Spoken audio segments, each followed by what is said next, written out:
Hello, नमस्कार दोस्तों, मैं सुधा मिश्रा कैलिबर अड्डा पे आप सभी का स्वागत है। हम सब पढ़ रहे थे रस हिंदी में।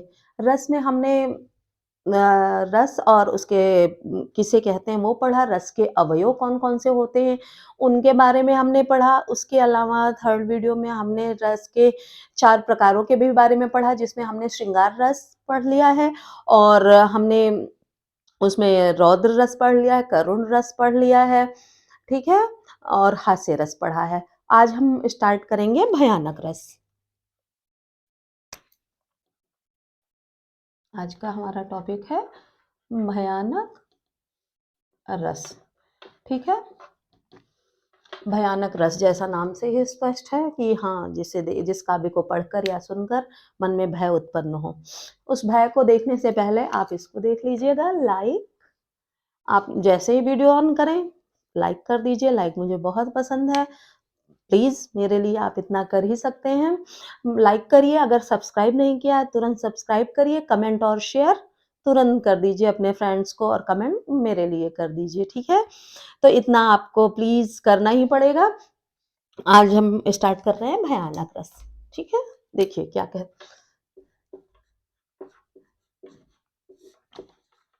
जिस काव्य को सुनकर या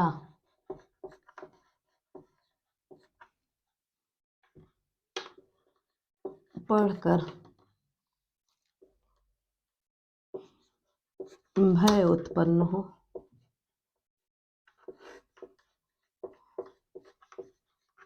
उसे भयानक रस कहते हैं, ठीक है?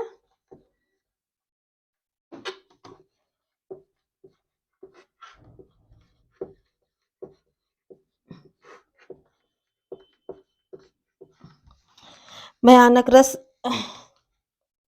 जैसे जिस काव्य में किसका वर्णन हो, प्रलय का वर्णन हो, किसी तरह के प्राकृतिक आपदा का वर्णन हो, भूस्खलन हो गया हो, तूफान आ गया हो भयंकर, या कोई भूत प्रेत देख लिया हो, ऐसे किसी चीज़ों का वर्णन हो, उस काव्य को पढ़कर या सुनकर जो हमारे अंदर भय उत्पन्न हो, उसे ही भयानक रस कहते हैं, ठीक है? इसमें जैसे हमने आपको बताया था स्थायी भाव,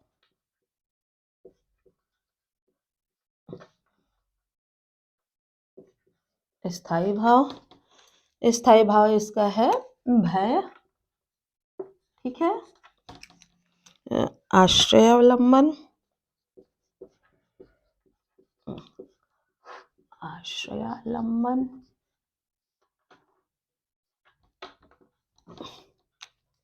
जिसके मन में भय उत्पन्न हो,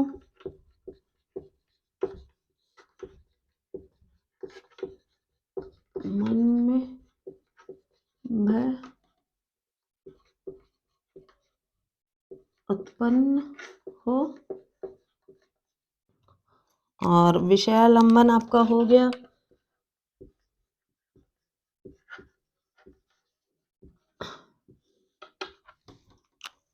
जिसके कारण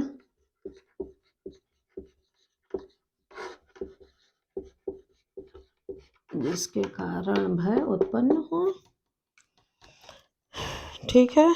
आपका हो गया उद्दीपन,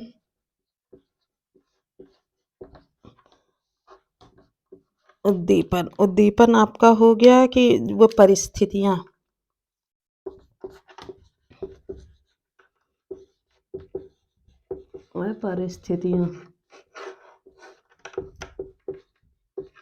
जिसके कारण परिस्थितियां कौन-कौन सी हो गई, जैसे प्रलय हो गया,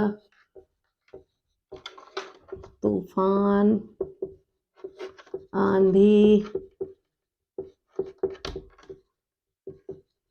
अन्य प्राकृतिक आपदा या भूत प्रेत दिख जाना, ठीक है? अनुभव में आश्रय की चेष्टाएं आ जाती हैं। आश्रय जो होता है, जिसके मन में भाव उत्पन्न होता है, वो ये सारी चीजें देख के जो चेष्टाएं दिखाता है, चेष्टाएं करता है। आश्रय की चेष्टाएं, ठीक है। आश्रय की चेष्टाएं क्या क्या हो गई, जैसे डरना, कांपना, आंख बंद करना, मुट्ठी भींचना, ऐसी क्रियाएं। और संचारी भाव, सॉरी,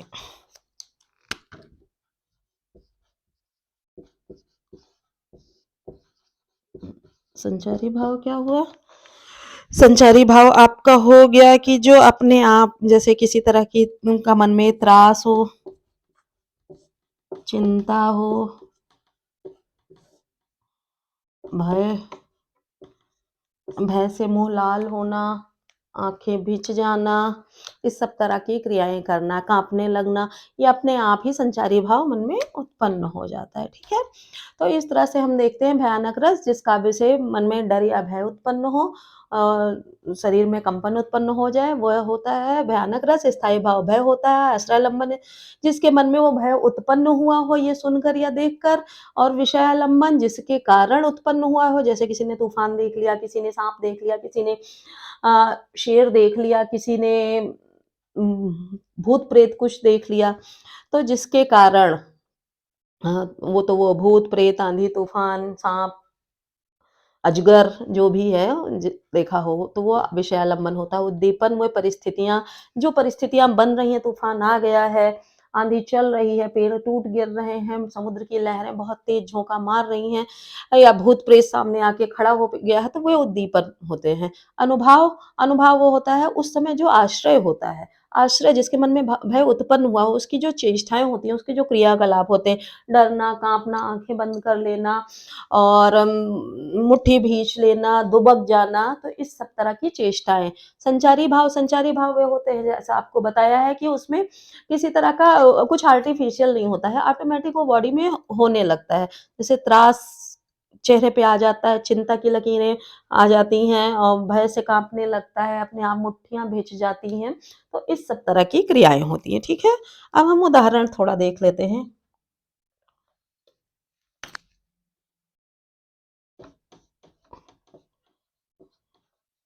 एक और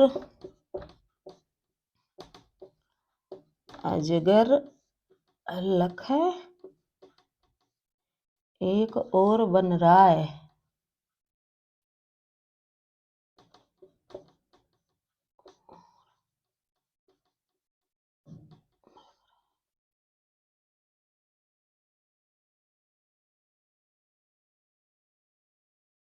बीच बटोही, बीच ही,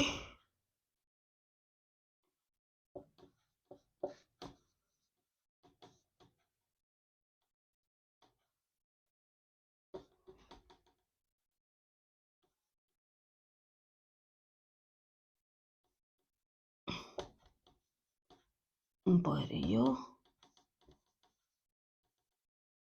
मूर्छा खाए, ठीक है। तो इसमें कहा गया है, सॉरी, ये एक पथिक के रास्ते पे जाने का वर्णन है। एक और अजगर लखन, वो रास्ते में एक पथिक जा रहा है, तो जब वो रास्ता पार कर रहा है, तो एक और उसे उसे अजगर दिख रहा है, तो एक और अजगर उसे देख रहा है, तो वो आगे नहीं बढ़ पा रहा है कि खा लेगा। एक और मृगराय, और दूसरी ओर जब घूम रहा है तो जंगल है, जंगल में मृगराय किसका पर्यायवाची है, मृगराय शेर का पर्यायवाची है, तो दूसरी ओर से उसको मृगराय यानी शेर दिख रहा है, तो एक और उसकी अजगर है, दूसरी ओर शेर है, तो वो समझ नहीं पा रहा है कि मैं किधर जाऊं। बिकल बटोही बीच ही, जो वो बटोही है यानी कि पथिक है, वो उन दोनों के बीच में फंसा हुआ है, वो समझ नहीं पा रहा है कि इधर जाऊं मुझे अजगर खाएगा, और इधर जाऊंगा तो मुझे शेर खा जाएगा, मैं क्या करूं। परियो मूर्छा खाए, और वो ये सोचते सोचते वही डर के मारे मूर्छा खा के गिर जाता है। तो यहाँ कौन सा रस प्रतीत होता है, डर उसमें आता है। आप भाव समझने की कोशिश करिए, जब एक और अजगर है और एक और आपके शेर है तो क्या होगा, मन में डर का भाव ही उत्पन्न होगा। तो वैसे ही उस बटोही यानी पथिक के मन में भी डर का भाव उत्पन्न हुआ। तो इस भाव से आपको पता लगता है कि भय है, और भय का रस कौन सा है, भयानक रस है। तो इस तरह से आप समझ जाते हैं कि यहाँ पे भयानक रस है। ठीक है।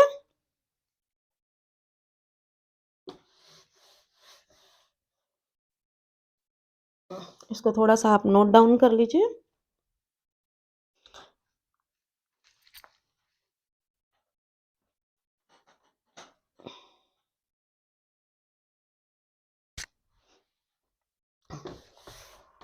तो ये हमारा कंप्लीट हो गया।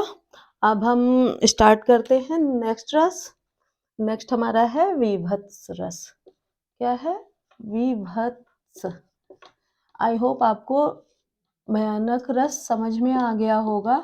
इसके अलावा डर की स्थिति का और एक दो याद रखिएगा। हनुमान जी का, हनुमान की पूंछ में लगन न पाई आग, सारी लंका जल गई, गए निशाचर भाग। तो वो भी भयानक रस का ही उदाहरण है। अब हम पढ़ेंगे बीभत्स रस। बीभत्स, बीभत्स मतलब ये बहुत गंदा हो, जिससे मन में, जिसे देख के मन में घृणा उत्पन्न हो जाए। ठीक है। घृणा, जिस काव्य को, जिस काव्य को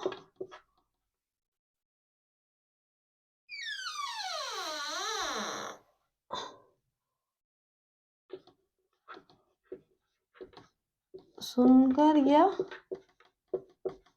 देखकर मन में घृणा का भाव उत्पन्न हो। ठीक है। इसका स्थायी भाव क्या है,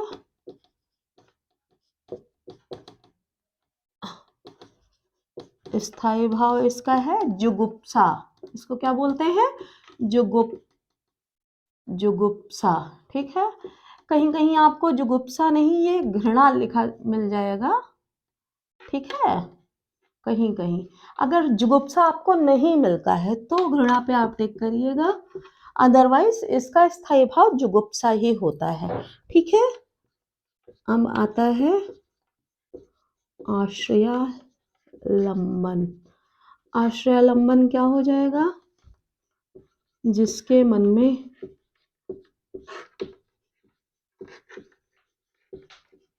में घृणा उत्पन्न हुई हो। ठीक है। विषयालंबन क्या हो जाएगा, लंबन जिसके कारण घृणा उत्पन्न हुई हो। और नेक्स्ट आपका हो जाएगा उद्दीपन। ये परिस्थितियां, ठीक है, जिसके कारण घृणा उत्पन्न हुई हो। ठीक है। नेक्स्ट हमारा आता है अनुभाव। अनुभाव में आश्रय की चेष्टाएं,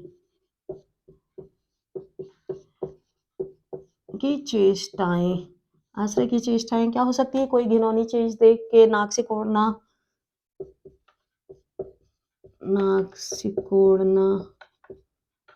थूकना।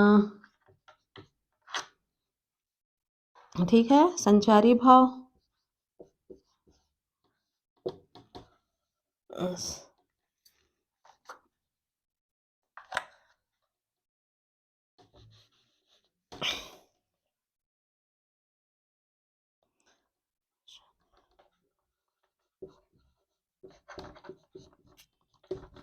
त्रास, विषाद,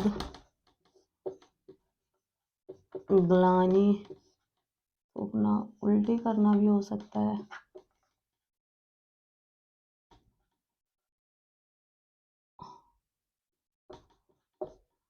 ग्लानि आदि। ठीक है। इतनी चीजें, जब जिस काव्य को सुनकर या देखकर, जिस परिस्थिति को देख के मन में घृणा उत्पन्न हो, तो उसको क्या कहते हैं? बीभत्स रस कहते हैं। इसका स्थायी भाव जुगुप्सा होता है। अगर जुगुप्सा आपको नहीं लिखा मिला, घृणा लिखा मिला तो आप घृणा पे टिक करिएगा, ठीक है? और इसका आशयलंबन जिसके मन में वो चीज़ देख के घृणा उत्पन्न हुई हो, विषयालंबन जिसके कारण उत्पन्न हुई हो, जिसके मन में उत्पन्न हुई हो और जिसके कारण, जैसे कोई लाश सड़ी पड़ी हो, कोई गंदी चीज़ पड़ी हो, और परिस्थितियाँ, वो परिस्थितियाँ आस-पास की बहुत सारी लाशें हों, सड़ गई हों, बदबू कर रही हों, कोई बहुत गंदी चीज़ पड़ी हो, तो इस सब तरह की परिस्थितियाँ।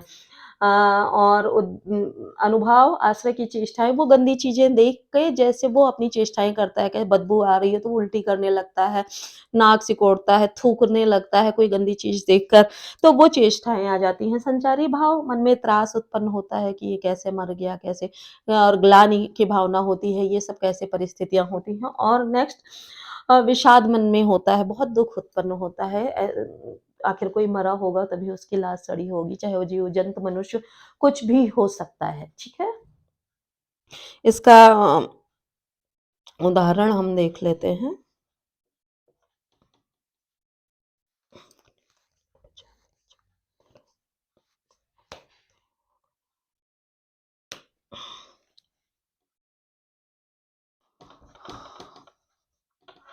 आँख निकाल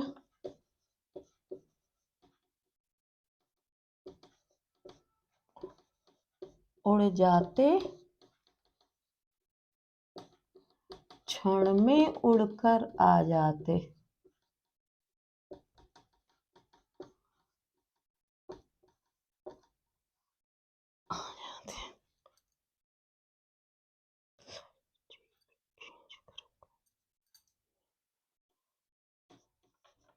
सो जीभ खींचकर कौवे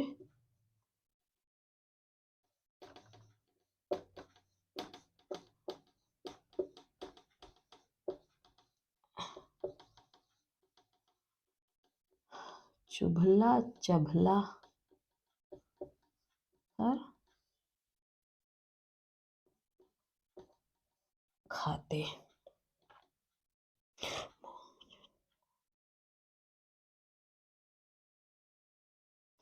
और भोजन में स्वान लगे, स्वान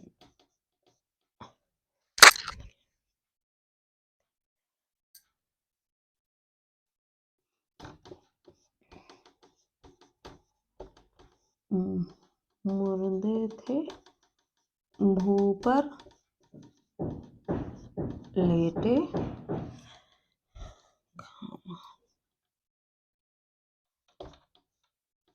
मांस खा लेते थे, चटनी।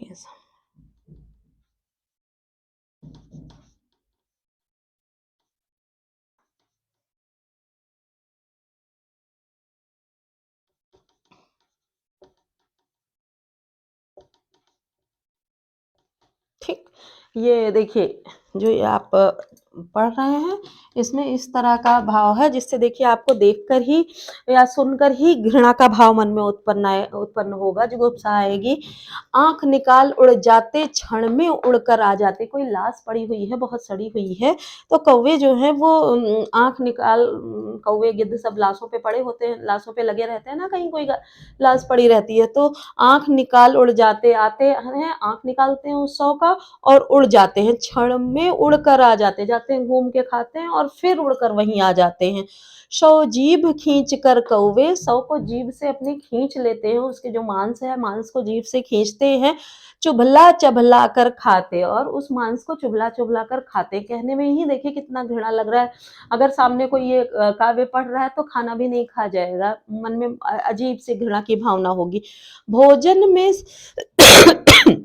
सॉरी, भोजन में स्वान लगे, और जो स्वान है, जंगली कुत्ते हैं, उनको भी भोजन मिल गया उस लाश से। वे अपना भोजन करने में लगे हैं, मुर्दे थे भू पर लेटे, और वो बेचारे मुर्दे जो भू पर लेटे थे उसको खाना बनाकर ये जंगली कुत्ते भी खाए जा रहे थे। खा मांस खा लेते थे चटनी सम बहते बेटे। उस मांस को खा के ऐसा वो जीभ लपाते थे या जीभ चाटते थे जैसे चटनी खा रहे हों, और वो किसी के बेटे रहे होंगे। युद्ध भूमि में अगर लाश पड़ी है तो वो किसी के बेटे, किसी के पति यही रहे होंगे, किसी न किसी के बेटे तो रहे ही होंगे। तो कवि कह रहा है कि जो कौवे और गिद्ध थे आँख निकाल के उड़ जाते थे, खा के फिर आ जाते थे, फिर उस पे लग जाते थे। 100 को जीभ से निकाल-निकाल के चुभला-चुभला कर खाते थे, और जो जंगली कुत्ते थे उनको भी भोजन मिल गया था, वो भी खा। तो जैसे इस परिस्थिति को आप ज़रा भी इमेजिन करेंगे, ज़रा भी सोचेंगे तो आपको मन में घृणा की भावना उत्पन्न होगी। तो ऐसा नहीं है कि इसमें कोई भी लाइन आपको मिल जाए, पूरी लाइन मिलना संभव नहीं है। एग्ज़ाम में जनरली 1 लाइन या 2 लाइन आती है, तो आपको भाव निकालना होगा। मान लिया यही कह दिया, 100 जीभ खींचकर कौवे चुभला-चुभला, तो इससे भी आप, ऐसा कोई शब्द है नहीं कि हमारी हिंदी भाषा हमको आती नहीं है, इसमें से कुछ समझ में नहीं आ रहा। कुछ एक पर्यायवाची होते हैं जो हमको समझ में नहीं आते, अदरवाइज़ इस हम भावार्थ निकालेंगे तो हमको भाव समझ में आएगा कि हाँ, मन में घृणा आ रही है। आप स्थायी भाव लगा देंगे, और बाकी ये चीज़ें इतनी बार मैं लिख चुकी हूँ कि आपको ये चीज़ें याद होती जाएँगी। ठीक है? तो इसको आप नोट डाउन करिए।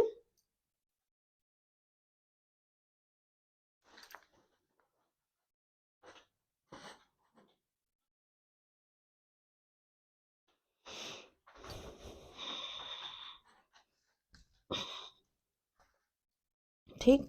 आपको समझ में तो आ गया होगा। कोई दिक्कत होगी आप कमेंट सेक्शन में ज़रूर डालिएगा, मैं दोबारा से एक्सप्लेन करूँगी।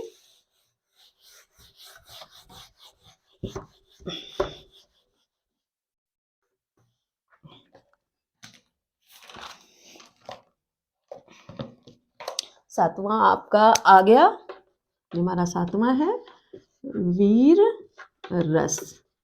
वीर रस तो ऐसा रस है जिसको देख सुन के ही हमारे मन में वीरता या उत्साह का भाव जग जाता है।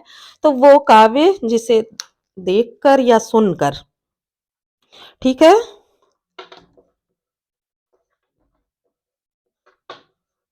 जिस काव्य को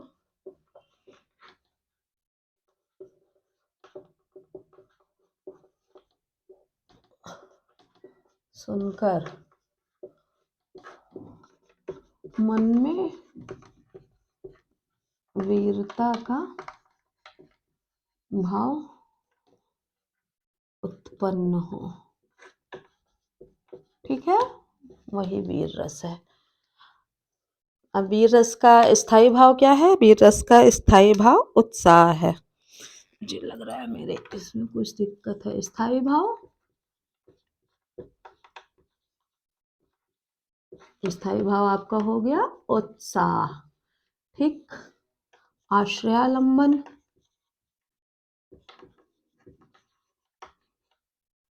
आश्रयालंबन हो गया जिसके मन में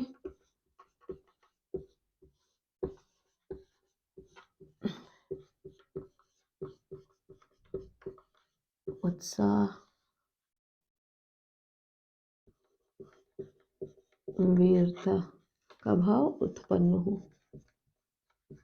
ठीक है? विषयालंबन,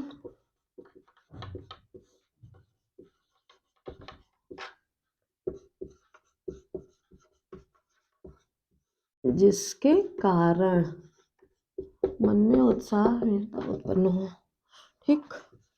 नेक्स्ट आपका आ गया उद्दीपन। उद्दीपन वे परिस्थितियां, मुझे लग रहा है ये चीजें तो आपको याद हो गई होंगी, इनको तो अब बताने की आगे जरूरत भी नहीं होनी चाहिए। अगर मैं बता भी रही हूँ तो आपको एग्जाम में पलट के देखने की जरूरत नहीं, इतनी बार मैं आपको पढ़ा दूंगी। आप मेरे वीडियो 2-2 बार भी देखेंगे, आपको कोई नोट्स बनाने की जरूरत, कुछ भी याद करने की जरूरत पड़ेगी ही नहीं। का भाव उत्पन्न हो, अनुभाव, अनुभाव क्या हो गया? आश्रय की चेष्टाएं,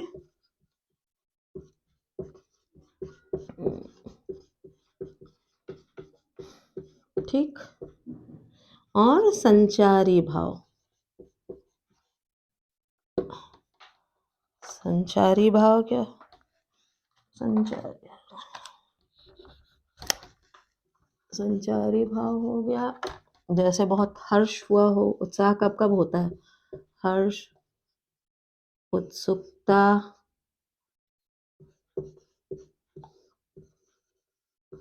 खुशी, उमंग, इस सब तरह के संचारी भाव मन में उत्पन्न होते हैं। तो इस तरह से हम देखते हैं जिस काव्य को सुनकर मन में वीरता या उत्साह की भावना आ जाए। कुछ ऐसे गाने होते हैं, कुछ ऐसे देशभक्ति के गाने हो या कुछ किसी युद्ध संबंधी गाने हो या कुछ अपनी ऐसी चीजें हो जिससे मन में जोश उत्पन्न हो जाए, ऐसा कोई काव्य हो, बहुत मन में जोश उत्पन्न हो, बहुत उत्साह हो, तो वहां पे क्या होता है, वीर रस होता है। ठीक है, वीर रस का स्थायी भाव उत्साह है।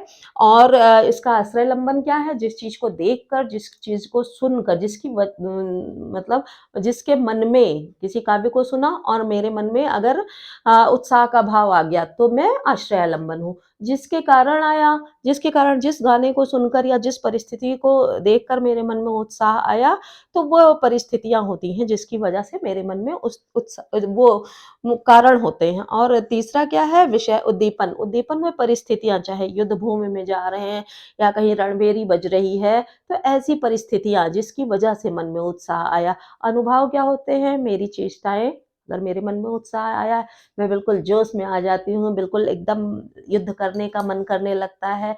ये लगता है अब तो देश के लिए कुछ कर गुजरना है। जैसे जनरली 15 अगस्त 26 जनवरी को हम देशभक्ति के गाने सुनते हैं तो मन में बिल्कुल उत्साह रहता है। बच्चे भी प्रभात फेरी में निकलते हैं तो बिल्कुल उत्साह के साथ, तो उस समय उनके मन में क्या रहता है, वीर रस रहता है। ठीक है, और संचारी भाव, उसके मन में क्या रहता है, बिल्कुल हर्ष, उल्लास और उत्सुकता रहती है, अब कहाँ जाके मुझे झंडे गाड़ देना है। तो इस तरह के भाव आते हैं। और इसका सबसे अच्छा उदाहरण सबको याद होगा, सुभद्रा कुमारी चौहान जी की कविता, कौन सी, सिंहासन हिल उठे राजवंशों ने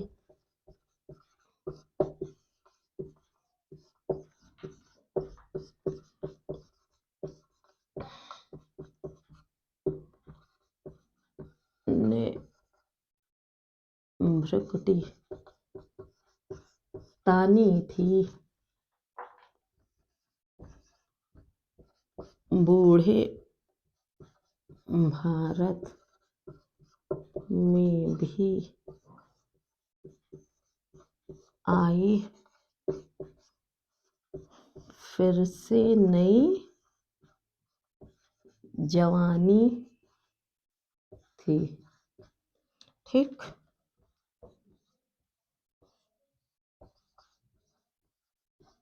गुमी हुई आजादी की कीमत सबने पहचानी थी। ठीक, ऐसे दूर फिरंगी को करने की सबने मन में ठानी थी, चमक उठी सन 57 वो तलवार पुरानी थी, बुंदे लेहर बोलो की मुँह हमने सुनी कहानी थी, खूब लड़ी मर्दानी वह तो झांसी वाली रानी थी। इस कविता को आप पढ़ेंगे, कविता वाचन से ही मन में उत्साह, इतना उत्साह भर आता है कि लक्ष्मीबाई जी के साथ अगर हम होते तो आज ही भारत, इतना टाइम क्यों लगा, उस दिन ही भारत स्वतंत्र हो जाता हमारा, अंग्रेजों की गुलामी से मुक्त हो जाता। तो ऐसी कविता है। एक और कविता सभी ने पढ़ी होगी, वीर तुम बढ़े चलो, धीर तुम पढ़े चलो, सामने पहाड़ हो, सिंह की दहाड़ हो, तुम निडर रुको नहीं, तुम निडर झुको नहीं। कविता पढ़ी होगी। तो ये सारी कविताएं, कविता पढ़ के भाव ही आपके मन में, 2 बार 3 बार पढ़ेंगे, भाव ही आपके मन में आ जाएगा कि हाँ, बहुत उत्साह मन में हो रहा है। तो इस तरह से आपको ये अनुभूति हो जाएगी कि यहाँ पे वीर रस है और इसका अस्थाई भाव उत्साह है। ठीक है, तो इसमें चीजें आप थोड़ी जो आपको नोट करने लायक हो नोट कर लीजिए या पढ़ लीजिए। ठीक है,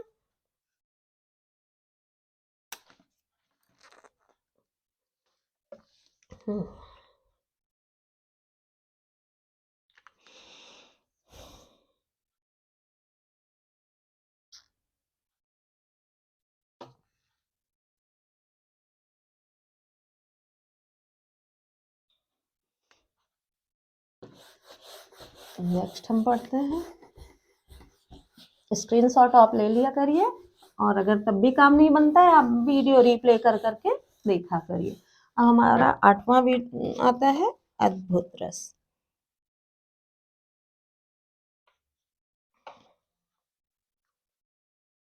आठवां रस अद्भुत रस। ठीक है, अद्भुत, जैसे हमें नाम से ही स्पष्ट हो रहा है कि किसी चीज को देख के बिल्कुल अद्भुत सा लगे, ये क्या है, बिल्कुल नई चीज है, तो उस वहां पे अद्भुत रस होता है। जिस काव्य को देखकर या जैसे क्या होता है, कोई आश्चर्यजनक घटना हो गई,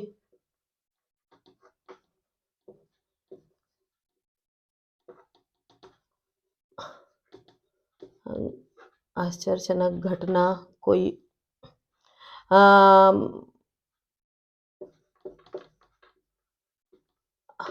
आश्चर्य वाली चीज देख लेना या संबंधित काव्य। ठीक है,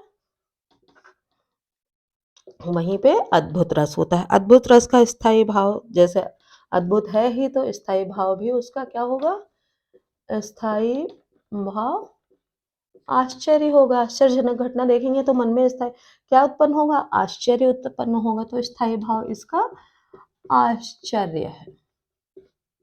ठीक, अब इसका आश्रयालंबन, आश्रयालंबन जिसके मन में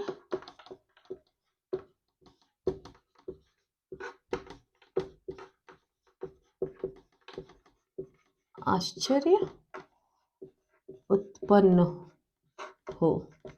ठीक है, दूसरा विषयालंबन,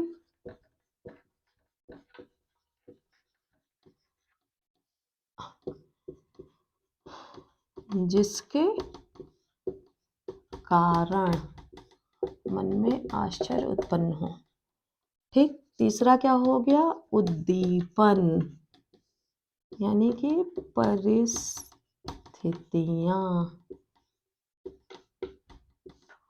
ठीक, और आपका नेक्स्ट हो गया अनुभाव और संचारी भाव।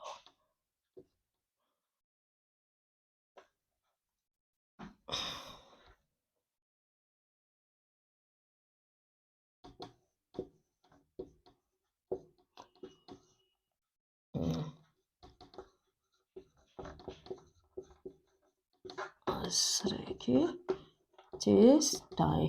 अब आश्रय की चेष्टाएं क्या क्या होंगी, जब हम कुछ आश्चर्य से देखते हैं तो विचित्रता के साथ देखना,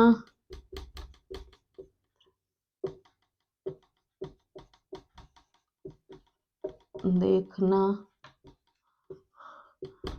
आंखें फैला कर देखना,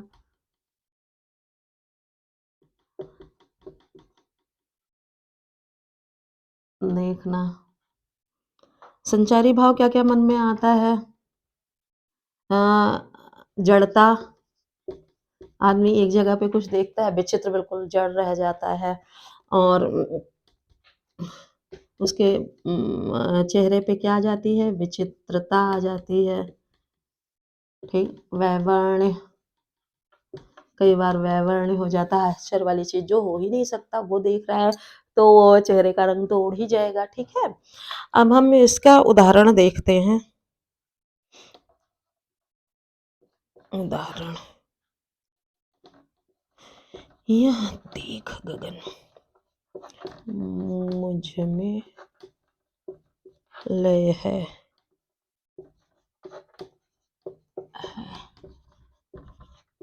यह देख पवन मुझ में लय है, मुझ में विलीन।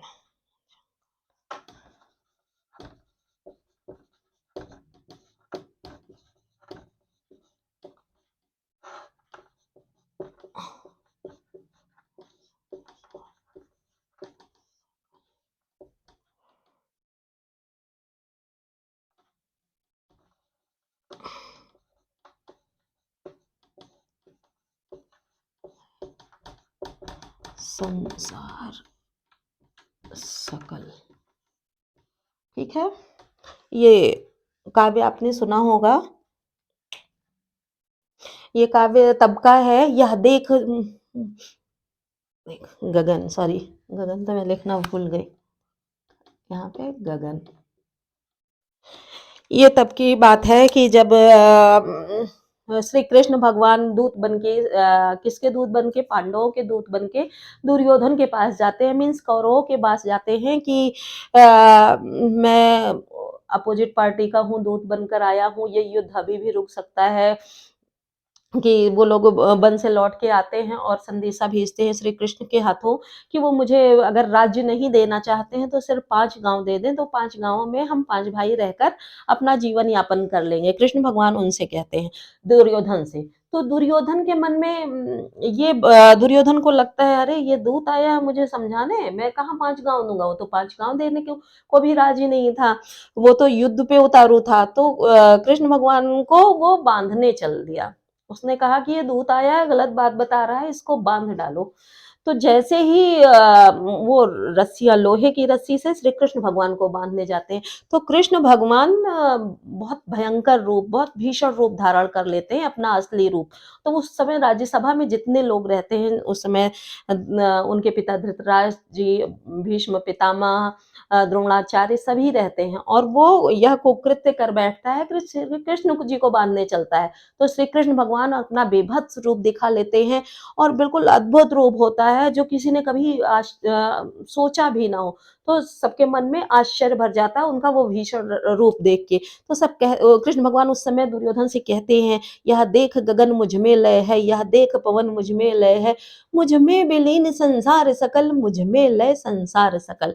वो कहते हैं कि तुम मुझे बांधोगे, अरे किससे बांधोगे, ये गगन जो है वो मेरे अंदर ही निकला, मुझसे ही निकला है, ये जो पवन चल रही है वो भी मेरे अंदर से चल रही है, परम ब्रह्मा है, और मुझ में विलीन संसार सकल, जो सारा संसार है वो ध्यान से देखो मुझ में ही विलीन है, और मुझ में लय संसार सकल, और जो संसार की लयता है वो सब कुछ मेरे ही, मुझसे ही निकल रही है, मुझसे ही ये संसार चल रहा है, और तू मुझे बांधने चला है।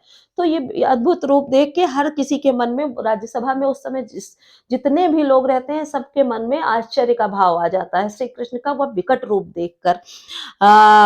तो यहाँ पे इस तरह से हम देखते हैं कि ये आश्चर्य जहाँ इसको सुन के या देख के, या उस समय जो इस परिस्थिति में रहा होगा, उसके मन में आश्चर्य ही आया होगा।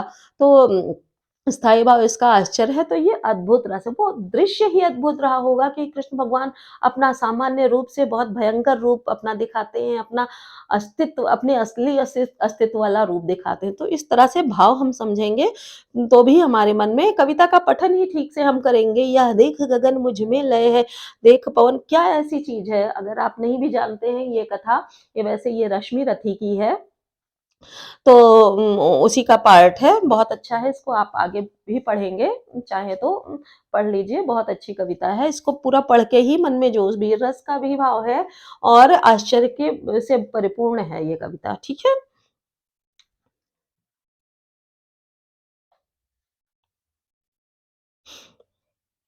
रब कर दूं।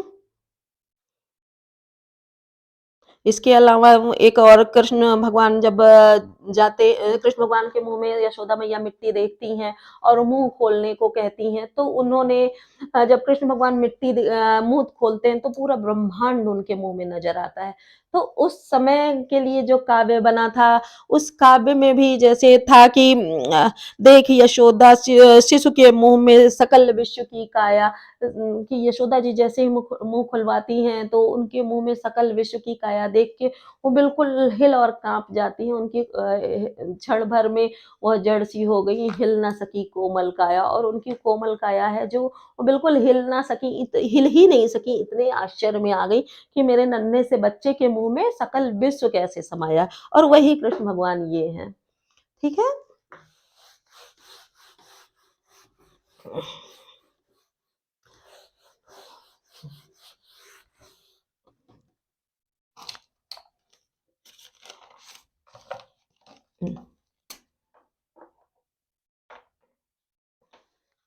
नौवा हमारा है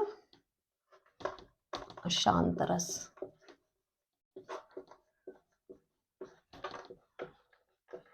जिस काव्य से मन में वैराग्य का भाव आए। ठीक है, बहुत संसार से मन उचट जाए, संसार से बिल्कुल अलग, वैराग्य में मन रम जाए, मन भगवान का नाम राम सिर्फ जपने को कहे, मोह माया से मन छूट जाए। ठीक है, वही शांत रस होता है। अब इसका स्थायी भाव हम देखते हैं। स्थायी भाव इसका है निर्वेद, आपको पहले ही बताया था। निर्वेद आश्रया लंबन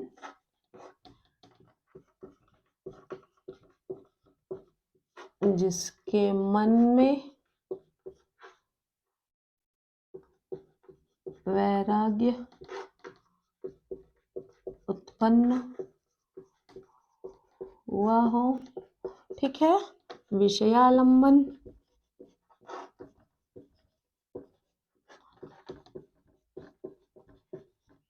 जिसके कारण मन में वैराग्य उत्पन्न हुआ हो। उद्दीपन परिस्थितियां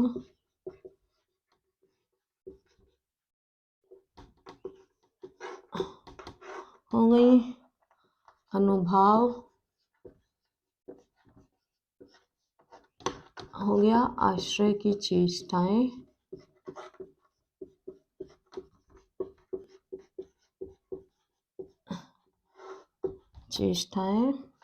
ठीक है, और संचारी भाव।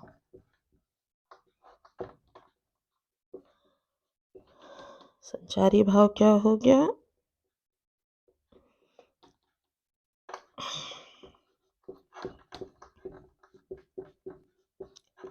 ग्लानि जड़ता इत्यादि।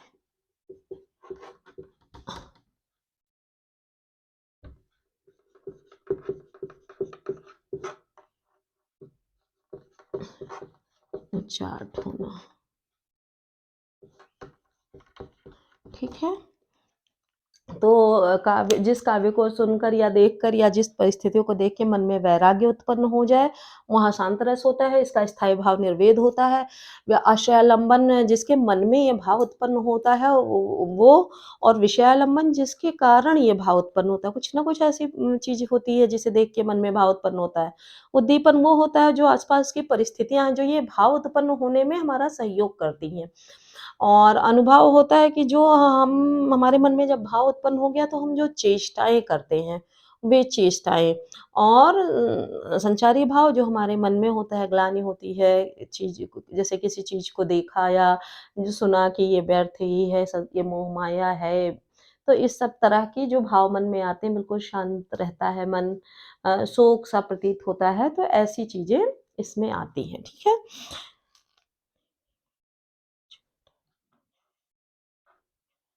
उदाहरण हमारा देखी मैंने आज जरा क्या हो जाएगी ऐसी मेरी यशोधरा। ये तब का वर्णन है कि जब वो सिद्धार्थ के लाइफ का वर्णन है। हाँ, ये मिलेगा, पूरा लिख दूं।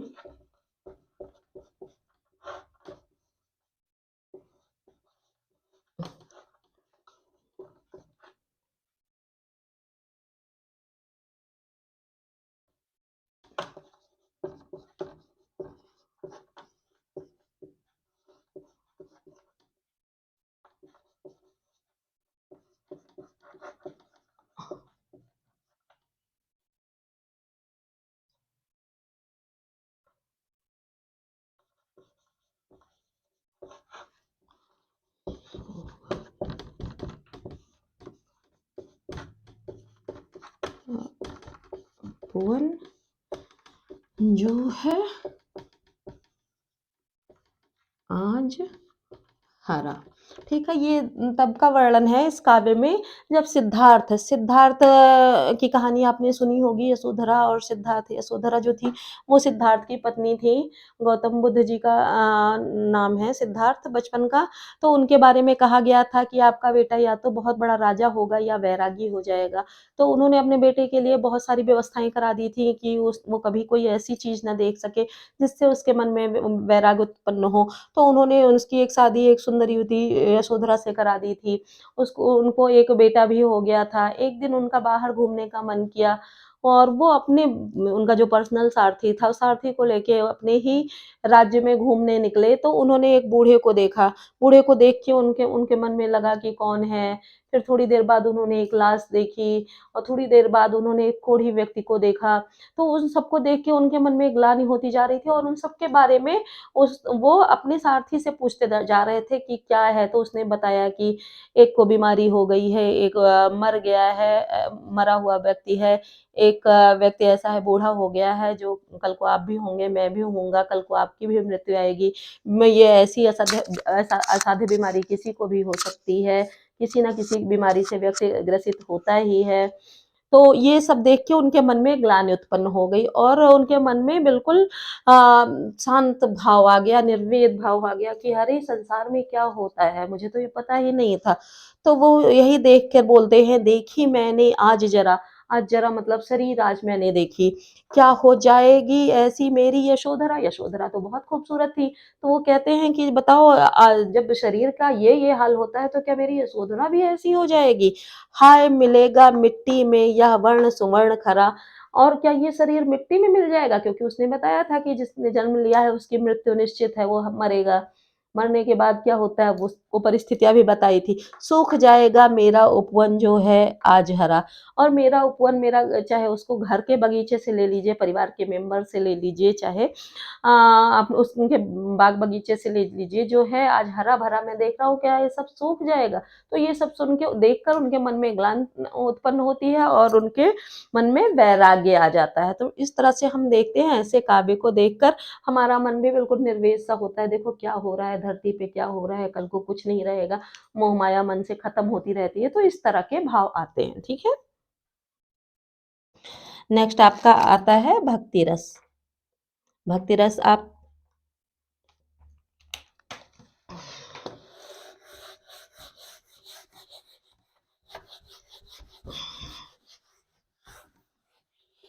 थोड़ा जल्दी जल्दी पढ़ते हैं, वीडियो बहुत लंबा होता जा रहा है। 10वां आपका भक्ति रस, जिस काव्य को पढ़कर मन में भक्ति उत्पन्न हो।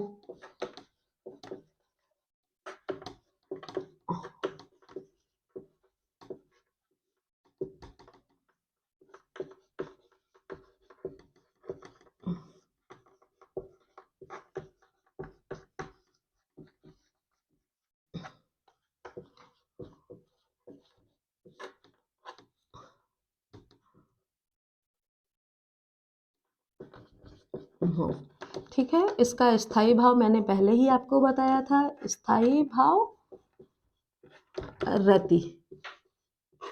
ठीक है, भक्ति रति होता है।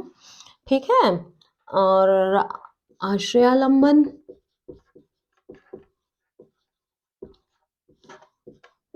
जिसके मन में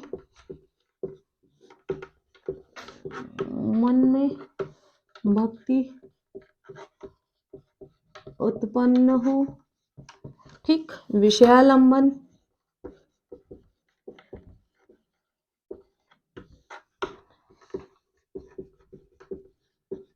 जिसके कारण मन में भक्ति उत्पन्न हो। उद्दीपन, परिस्थितियां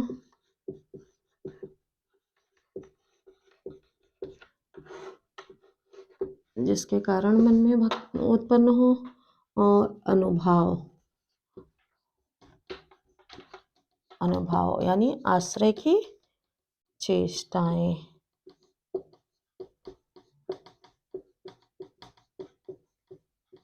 आश्रय की चेष्टाएं क्या?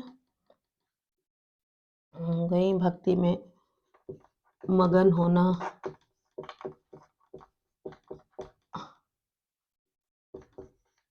ताली बजाना, रम जाना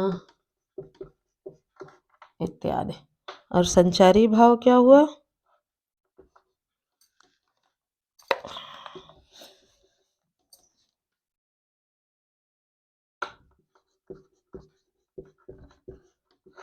संचारी भाव लीनता, शांति, ठीक है। इस सब तरह के संचारी भाव तो जिस काव्य को पढ़ के या सुन के मन में भक्ति का उत्पन्न हो, मन बिल्कुल भगवान में रम जाए, आश्रयालंबन जिसके मन में यह भक्ति उत्पन्न हुई हो, और विषयालंबन जिसके कारण कृष्ण भगवान की वजह से उत्पन्न हुई है भक्ति, राम जी की वजह से, शंकर जी की वजह से, हनुमान जी की वजह से, राधा रानी की वजह से, किसके मन में वो भक्ति उत्पन्न हुई हो, और वे परिस्थितियां, कौन सी चीजें उनको अच्छी लगी भगवान की जिससे मन में भक्ति उत्पन्न हो गई हो, वो परिस्थितियां हैं। और अनुभव, भगवान के भजन में मगन हो जाना, भगवान के लिए ताली बजाते रहना, बिल्कुल ध्यान में आ जाना, तो ये सब आश्रय की चेष्टाएं होती हैं। और संचारी भाव आपका होता है, उस समय वो बिल्कुल दीनहीन हो जाता है संसार से, उसको सिर्फ भगवान सब तरफ नजर आते हैं, जो भक्ति में लीन हो जाता है। ठीक है, इसका उदाहरण हम देख लेते हैं। उदाहरण, सबसे प्यारा उदाहरण, पायो जी मैंने राम रतन धन पायो।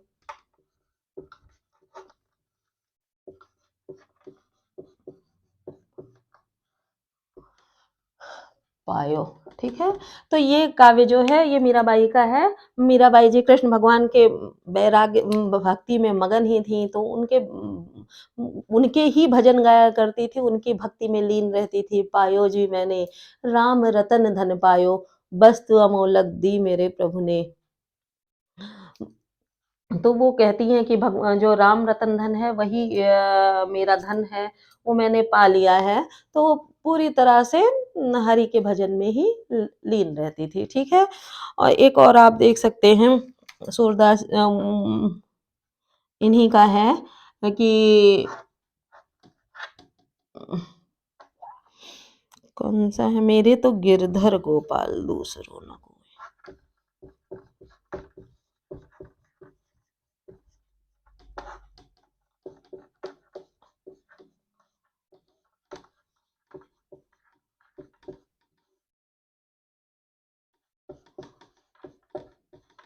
मीरा मीराबाई जी ने लिखा था, मेरे तो गिरधर गोपाल दूसरों न कोय। तो वो कृष्ण भगवान की भक्ति में इतना लीन थी, तो वो कहती थी मेरे तो सिर्फ गिरधर गोपाल है और कोई दूसरा नहीं है। तो इन पंक्तियों में हम सीधा देख के जान जाते हैं कि किसी भक्ति में लीन है। ठीक है, तो वहां पे भक्ति रस होगा। आपको सिर्फ भावार्थ समझने की जरूरत है, मैं बार बार आपको कह रही हूँ। तो इस तरह से हमारा हो गया भक्ति रस।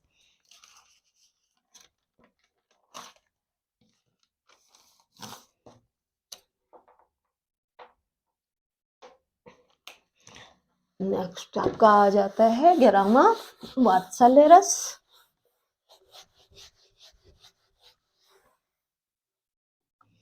एक बार फिर आपको याद दिला दूं, वीडियो देखते ही लाइक करिए, अगर सब्सक्राइब नहीं किया है तो सब्सक्राइब करिए, कमेंट तुरंत करिए और तुरंत अपने फ्रेंड को शेयर कर दीजिए। अगर एक लोग 5-5 जगह भी शेयर करेंगे तो अच्छा रहेगा। आपसे रिक्वेस्ट है, हम्बल रिक्वेस्ट है कि ये चीजें आप जरूर कर दीजिए। जैसे ही आप वीडियो ऑन करते हैं, लाइक, सब्सक्राइब, कमेंट, शेयर। ठीक है, अब हमारा आता है 11वां वात्सल्य रस।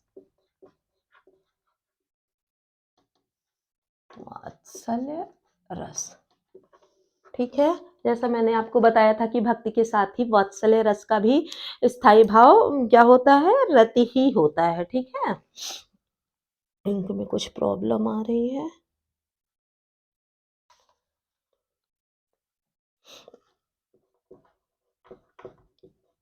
जिस काव्य से मन में वात्सल्य यानी संतान प्रेम, संतान संबंधी प्रेम जो होता है उत्पन्न हो। ठीक है। स्थायी भाव इसका क्या है?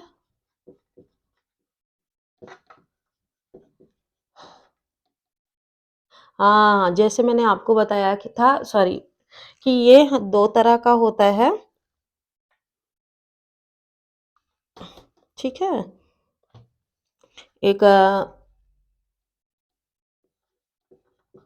संयोग हमारे श्रृंगार रस की भांति ही वात्सल्य,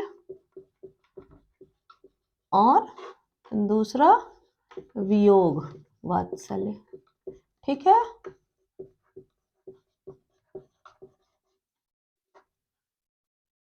तो पहला हमारा और स्थायी भाव और संचार ये सब एक ही रहेंगे। तो इसका संयोग श्रृंगार सॉरी श्रृंगार कहा, संयोग वात्सल्य।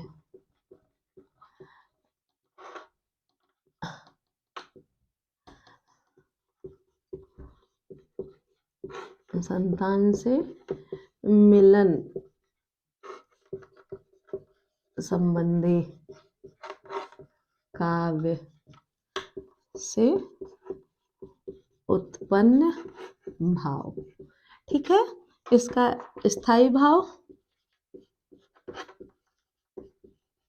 स्थायी भाव होता है इसका रति,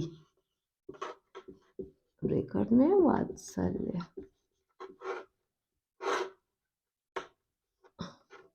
संयोग का संयोग रति। ठीक है। और इसका आश्रयालंबन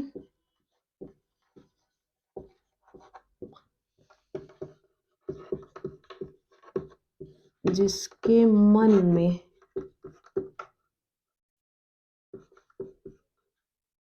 वात्सल्य उत्पन्न हो। विषयालंबन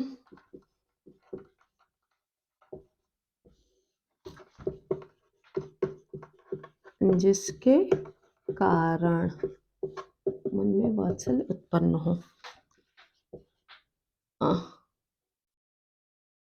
उद्दीपन, उद्दीपन आपका हो गया परिस्थितियां,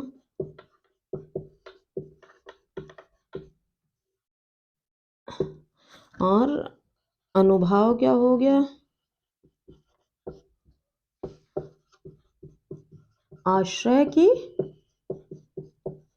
चेष्टाएं, जैसे जो बच्चा है उसको दुलराना, प्यार करना, चूमना। ठीक। संचारी भाव, संचारी भाव भी दुलराना, खिलाना, चूमना। ठीक है।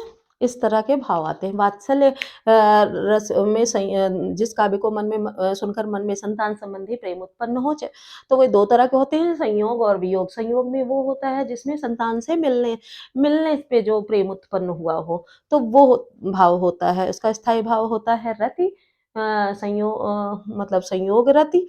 और वात्सल्य आप रखेंगे वात्सल्य और क्यों उसका आश्रयालंबन आश्रयालंबन क्या होगा?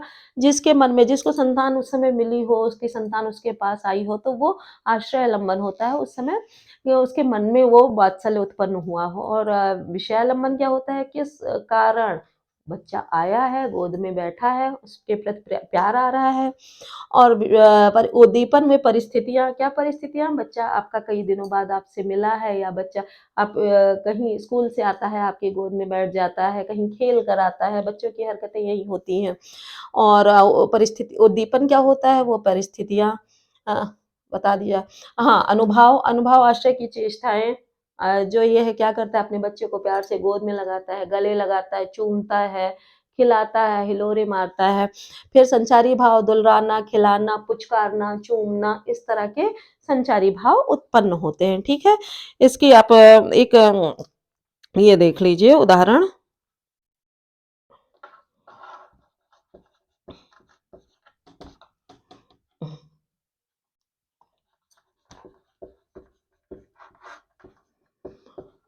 मैया मैं तो चंद्र खिलौना लई हूँ।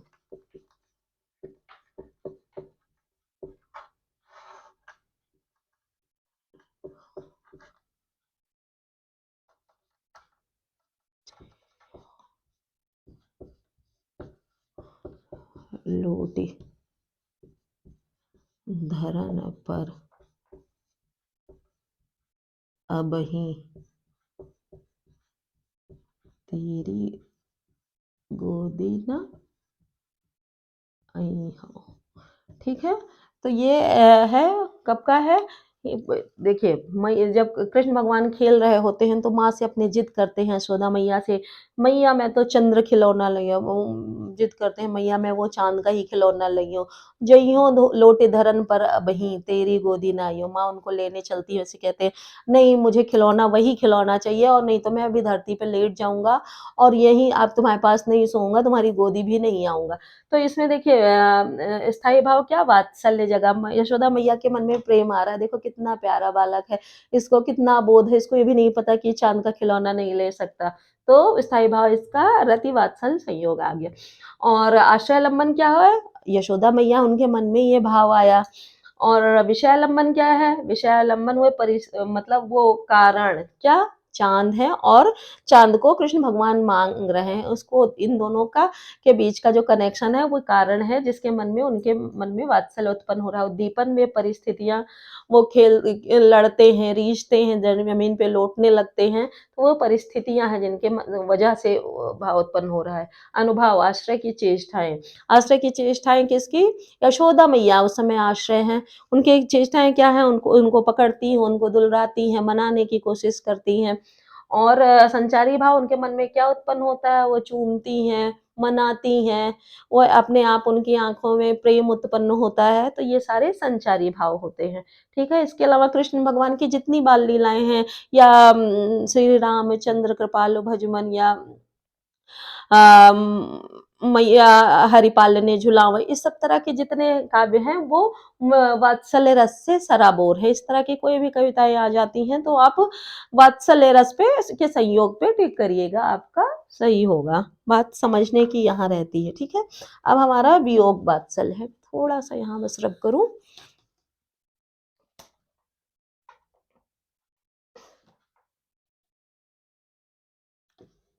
वियोग, ठीक है, यहाँ भी रति ही रहेगा, यहाँ आपका वियोग बदल जाएगा, ठीक है? बाकी चीजें वही रहेंगी, थोड़ी चीजें इसमें बदलेंगी।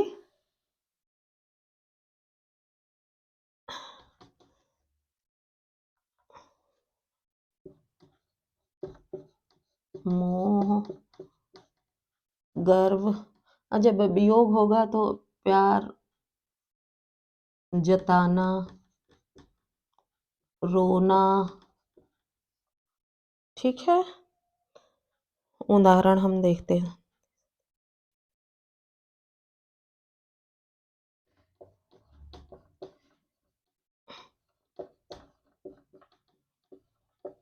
संदेश देव की सो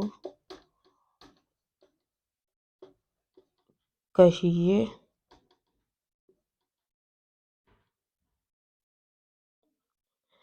हो धाम तिहारे सुत की कृपा कर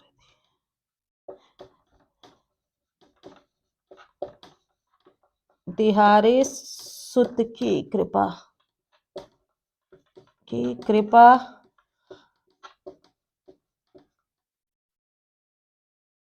करती रहियो,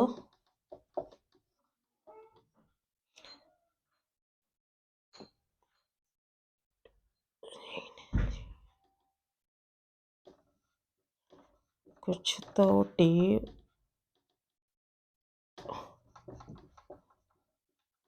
जानते हैं तो महके।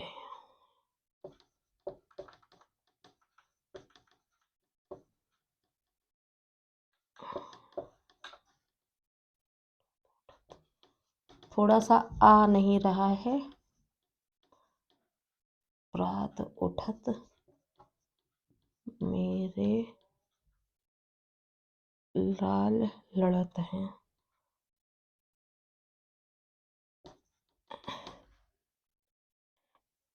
माखन रोटी भावे। ठीक है, ये तब का है जब कृष्ण भगवान यशोदा जी के पास से देवकी जी के पास चले जाते हैं, मथुरा चले जाते हैं, तब का वर्णन है। इसका स्थायी भाव रति ही होता है, वियोग होता है और संतान से मिलन नहीं, यहाँ वियोग यानी कि विरह। संतान से वो दूर चली जाती है, माँ या माँ से दूर चला जाता है संतान। तो तब का वर्णन है। यहाँ पे देखिए यशोदा जी कहती हैं, संदेश दे, किसी पथिक से कहती हैं, संदेश देव की सो कहियो, कि देवकी जी से आप संदेश कह दीजिए, है धाम तिहारे सुत की कृपा करत रहियो। जो आपके धाम गया है वो आपका ही पुत्र है, मेरा नहीं है, मैं उसे अपना नहीं मान रही हूँ, पर मुझ पे ये कृपा करते रहिएगा कि कुछ तो टेव जानती है, हाँ तो मैं कही आई हूँ। उनका मतलब है कि कुछ मैं उसे अपना नहीं मान रही हूँ, वो आपका ही लाल कहलाएगा, आपका ही पुत्र है। मैंने तो सिर्फ़ उसका लालन-पालन या पालन-पोषण किया है। बस इतनी सी बात ध्यान रखिएगा, प्रात उठत मेरे लाल लड़त है, माखन रोटी भावे। मेरे जो लाल हैं, कृष्ण भगवान हैं, उन्हें सुबह उठते ही माखन और रोटी बहुत भाती है। आप सुबह उठ के उनको माखन रोटी ज़रूर दे दीजिएगा। ये संदेशा किसी पथिक से यशोदा जी देवकी जी को पहुँचाती हैं। तो उस समय कृष्ण भगवान मथुरा गए हुए होते हैं देवकी मैया के पास। तो यहाँ विरह है, वो किससे, अपने संतान से दूर हैं और उनकी चिंता कर रही हैं। अब क्या देवकी जी उन्हें माखन रोटी नहीं दे रही होंगी, लेकिन यशोदा जी उनके प्यार में इतनी पागल हैं कि उनकी माँ को ही ये संदेशा भेज रही हैं कि आप मेरे लाल को माखन रोटी दे दीजिएगा। वो उसे प्रातः उठते ही बहुत चीज़ें, और इसमें और आगे की भी है कि उनको गर्म चीज़ें नहीं पसंद है, वो नहीं दीजिएगा, ठंडी चीज़ें दीजिएगा।